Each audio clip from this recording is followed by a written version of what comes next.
The human brain, a 3-pound universe within our skulls, is an engineering marvel that far, far outclasses anything man has ever intelligently designed. For instance, Professor Stephen Smith of Stanford, after studying the brain in detail for a few years, found that, quote-unquote, the brain's complexity is beyond anything they'd imagined, almost to the point of being beyond belief. The brain is often compared to computers. And indeed, particularly with the advent of artificial intelligence, it's tempting to see the brain as merely a biological computer, crunching data and running programs just like our laptops and smartphones. And indeed, many neuroscientists themselves have fallen sway to that temptation and believe that the brain is merely a biological computer. In a poll of neuroscientists, when asked whether they agreed with the claim that the brain is like a computer, with data collection and processing, it was found that 47% said yes, 35% said no, and 18% said they did not know. Yet, this analogy of the brain to a computer, while appealing in its simplicity, ultimately falls short on many levels. Contrary to popular belief, the brain is not a computer. It doesn't store information in neat digital files, nor does it process it in a linear algorithmic fashion. To truly appreciate the brain's unique nature, we must first dismantle the computer metaphor. Only then can we begin to grasp the profound differences between the brain and the computer, recognizing the limitations of the pervasive and misguided analogy of the brain as a computer. To understand why the brain isn't a computer, let's examine how computers actually work.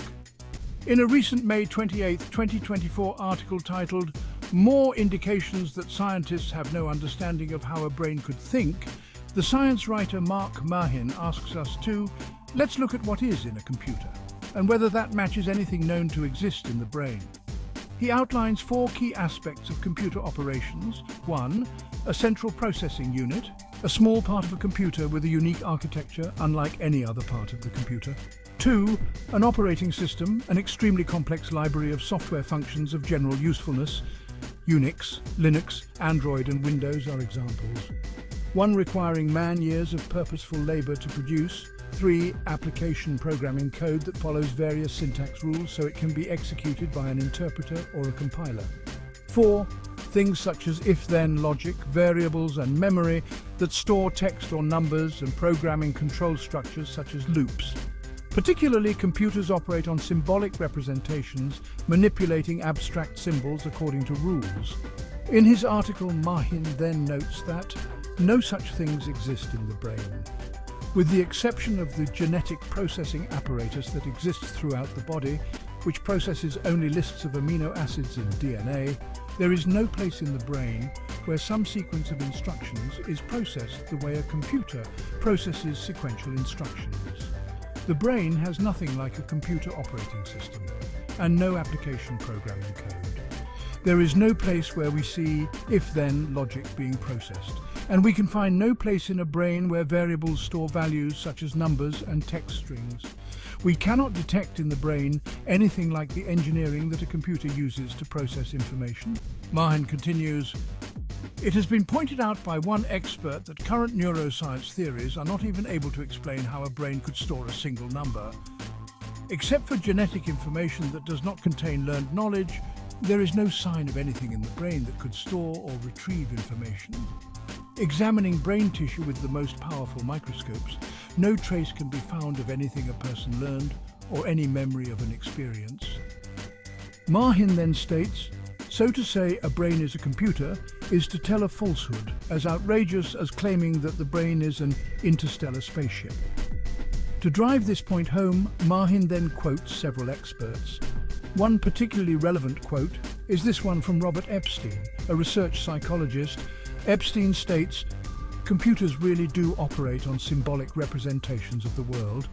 They really store and retrieve, they really process, they really have physical memories. They really are guided in everything they do, without exception, by algorithms. Humans, on the other hand, do not, never did, never will." Given this reality, why do so many scientists talk about our mental life as if we were computers? Thus, in conclusion, while it may be very popular, even among neuroscientists, to think of the brain as some type of supercomputer, the fact of the matter is that there simply is no scientific nor physical basis for believing the brain is anything like a computer. The brain operates on completely different principles than the computer does. Therefore, the belief that the brain is like a computer is profoundly and fundamentally misguided. One final note: it is also very interesting to point out that since computers and the brain operate on completely different principles, then it directly follows that there is also, therefore, no basis for the widespread belief that the artificial intelligence of computers will someday achieve genuine human intelligence. In short, believing that artificial intelligence will someday achieve genuine human intelligence is very much, as Richard Feynman once termed it, a cargo cult science, which is to say that artificial intelligence is very much like the island people of the South Pacific, who, after World War II, built imitation radios and landing strips, hoping to make cargo planes land once again. In short, artificial intelligence is, in reality, a superficial imitation of a process without any real understanding of the actual mechanism behind the process.